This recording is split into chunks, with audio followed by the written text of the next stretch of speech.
welcome to the craft room.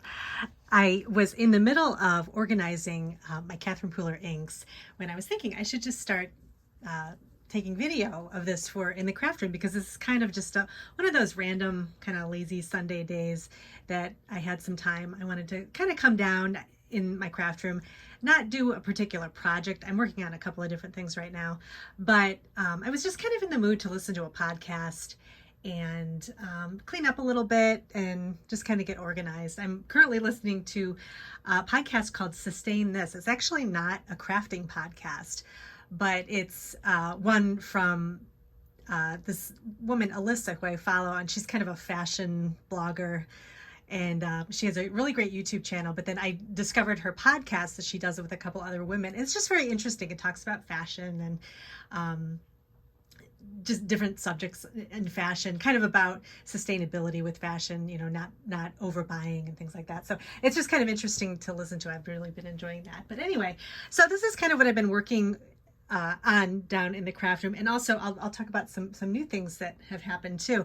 I wanted to redecorate, and I had been waiting for some items to come in for my wall over here. And I think I've shown you this before. This was a master board that I created that I just framed. And so I replaced a older picture that I had up there with that. And then these flowers over here, the teal, I don't know if they're roses or peonies. Anyway, I found these at Hobby Lobby. I was actually I had a picture up there that I was going to replace, and I wasn't sure if I was going to replace it with another one or find something else. And I ended up going to Hobby Lobby and just kind of walking around, and I found these flowers. They were in the kind of kids decor section, different, where they have it all organized according to, I would assume it would be kids' rooms. And so this area had a bunch of different flowers, and it's actually, they are these kind of foam, it feels like foam that these flowers are made of. And they had a couple of different colors. These were the teal, and I thought those would look really good with the bright pink flower I have over there that I actually got at Hobby Lobby quite a few years ago. So I thought that looked really good, kind of arranged on my pegboard, just as a little bit of decor there. So I think it's nice. It's better than having a picture up there. So I was really happy with the way that turned out. And then over here, I've been waiting to get one of these. I can never find them anywhere, but I ended up finding this on Etsy. I will put a link to the shop. It's actually a shop from Poland, and it's a typeset drawer, but you can use it for, you know, hanging. It's kind of like a shadow box. A lot of people use these for wooden stamps, and I love my wooden stamps so much that I wanted to have a display for them. So I ended up getting this one, and you can buy them not painted, so you can paint them yourself, or you can get ones that are painted, and I got this white one here.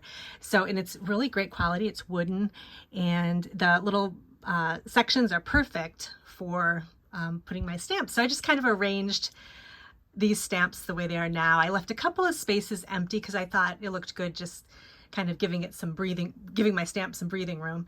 And probably I'll rearrange them every once in a while to put some new stamps up there. But I really like the way this looked. It just turned out really nicely. It fits the wall perfectly, and it's just fun to look at.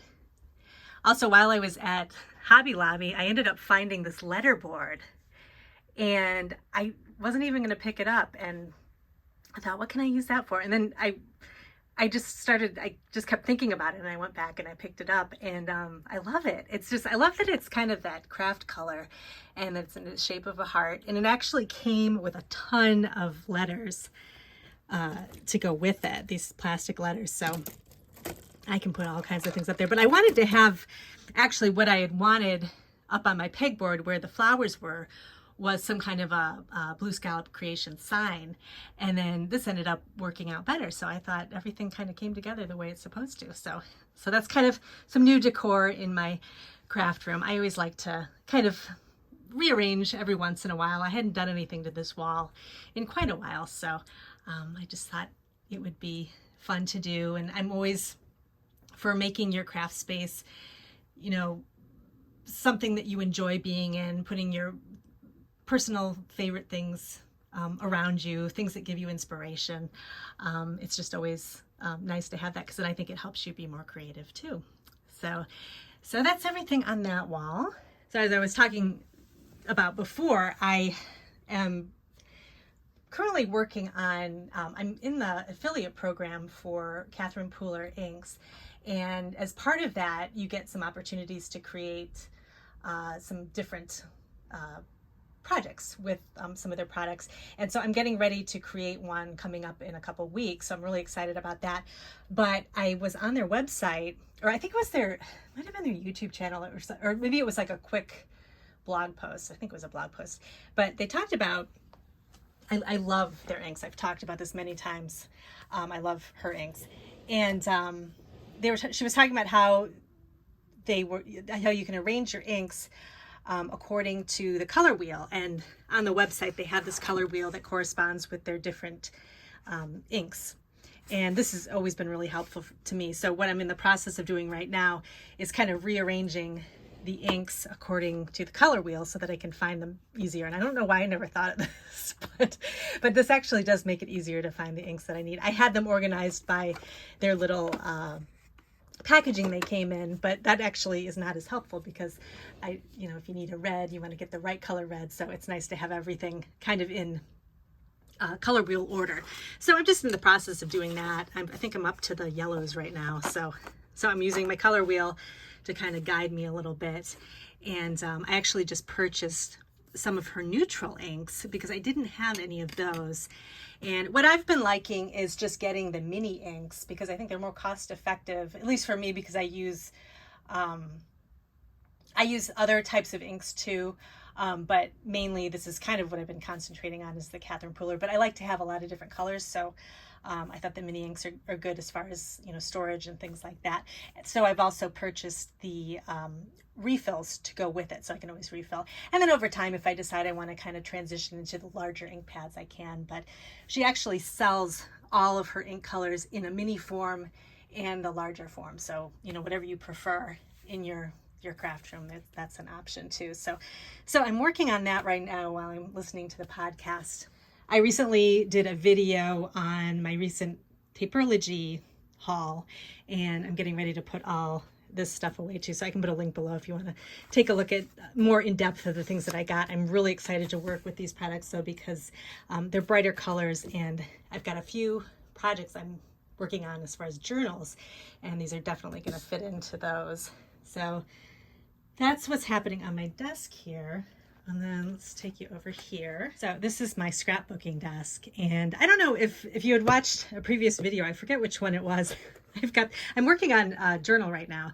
And I've got this, I got this mat from scrapbook.com for my recent order. I think it was the scrapbook.com haul that I did a video on.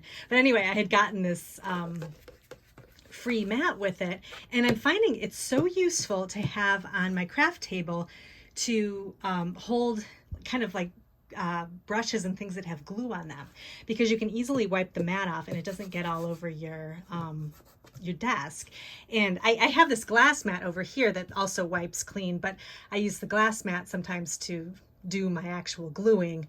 So this is nice to have some place to set my brush when I'm doing my gluing, and I'll kind of talk about that in a second. So I'm working on this, I want to make a romantic style journal, so kind of like a French shabby chic style journal. And I started the cover. I always like to start with the cover when I'm creating a journal. So I did I used a book from, this is a Reader's Digest condensed, I forget what it's called, Reader's Digest condensed book. And I used the cover from it because I thought this was so pretty. It was very kind of soft and romantic looking. So what I like to do with my spines on my journal is, I create the spine with cardboard or book board. And then I always cover my spine and wrap it over to wrap the fabric over to the inside and glue it. So I get a nice, no openings or anything. So everything's kind of closed up and sealed. And I just use this PVC or PVA glue, neutral glue. It's just a liquid glue. And then I just use one of these nylon brushes and just kind of brush everything on with the glue. And then I just just make sure I smooth everything over. It really doesn't take that long. The glue dries really fast. And then I use my bone folder to kind of get in there, get in all the creases. And then I let it sit for a while to dry, and then I make sure I'm kind of like bending it so that the fabric is getting in the creases with the glue and everything's kind of sticking. And so by the time everything is dry, the book can open and close really nicely, and there's no weird gaps or anything in there. So I think this turned out really nicely. So the next thing I'm going to do is, just because the edges are kind of raw, I'm going to kind of clean this up with some binding. So I'm kind of looking through, I've got this vintage drawer that I've got some lace pieces here that I might use, but I also might just go into my regular ribbon drawer and find some things that might work with this too. I haven't decided if I want to go, it's kind of tricky because the colors are so muted. So I may end up just using white or something like that, because the white can kind of pull out the white of this flower. So maybe I might just keep it simple and use like a white eyelet lace or something like that. That might actually look really pretty. So we'll see. And then I might decorate the binding a little bit. I will have the signatures coming through that are being stitched, but I don't know. So we'll see what I'm want to do with that. So that's pretty much everything I'm working on right now today. I'm going to continue on with my podcast and kind of getting my inks organized. So let me know if you have any questions about anything. I'm working on some journals. I'm getting this one started, and then I'm going to be starting a couple other ones that are more of the retro style. I think I'm going to do one for the fall. I don't want to do too many for the fall, just because Christmas comes up so quickly. So I think I'm going to do one journal for the fall, and I'll make sure I keep you all informed of that when that comes out. And I'll probably be stocking some fall things pretty soon in the shop too, just for people that are creating journals, if they want to have some embellishments and things like that. I found quite a few things last year just on my travels looking around for different fun vintage things. So I will add those to the shop too. So let me know if you have any questions, and thanks for joining me today, and I'll see you in my next video.